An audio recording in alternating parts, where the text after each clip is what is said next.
I believe there are heroes in this room. And in fact, I believe that every single one of us can be a hero. And we don't even need a cape. We just need to have courage. The courage to have an uncomfortable conversation. We just tried to push it in the back of our heads that it didn't happen to us. But once you realize, it happened to you, it's very saddening. My automatic response was no. And I would be angry. And I didn't want to talk about it because I'm like, no, it couldn't happen to me. Like, there's just no way. And then you just come to realize that it has happened. And I think that's when I broke down about it. So it feels like he took a part of me that I can't get back. So I'm still working on that part. I didn't tell anyone because by then I figured, what's the point? It wasn't until I was 17 when a beloved teacher showed a video and led a discussion about child sexual abuse in my class that I finally had a name for what had happened to me. And I found the courage to go and tell my family.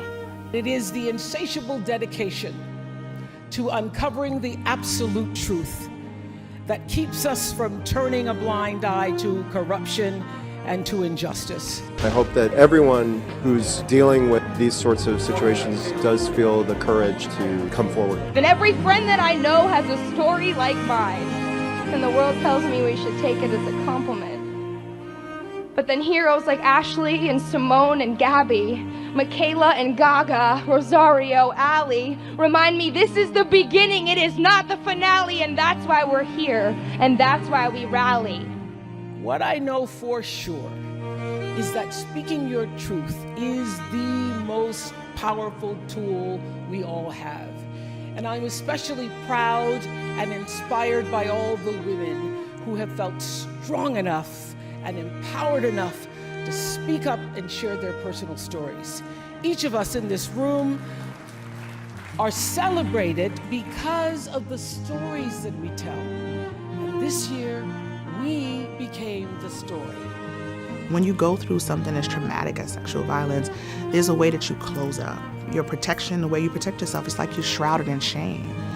And the disclosure, not just the disclosure, but then the subsequent having somebody else connect with you and say, you're not alone in that, it just frees you. It frees you from the shame. You don't have to give the details. If somebody is bold and stands up and tells their story, and you're not ready to do that, and that's not where you are in your journey, to just simply say, me too, is powerful, but it's soft.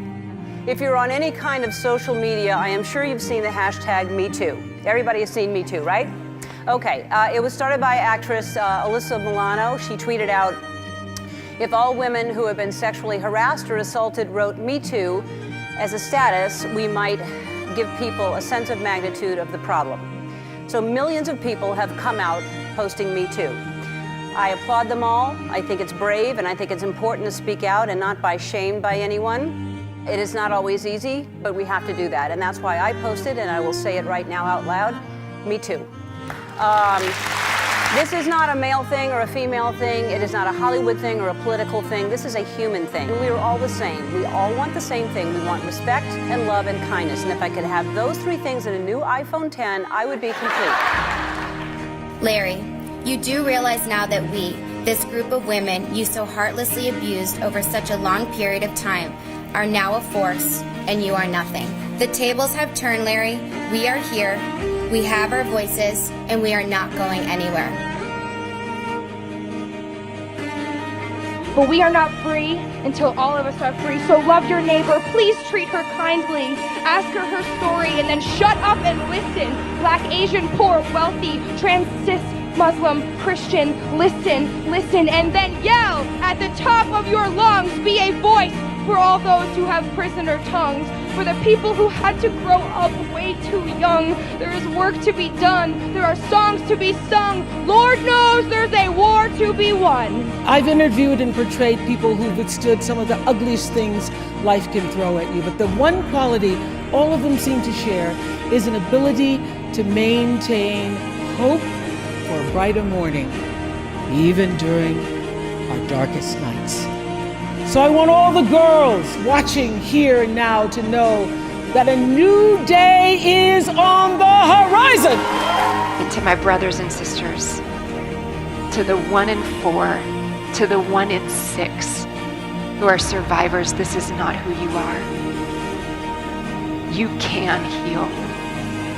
You can find the courage, and for some of you, you may be called to share your story so that other people can heal and learn and listen. We need to have courage to open our ears to listen, to thank that child or that survivor for trusting us with their story, and to learn about the ways that we can get involved and we can help turn the tide on this epidemic. We can all be heroes, and we don't even need a cape. We just need to have the courage.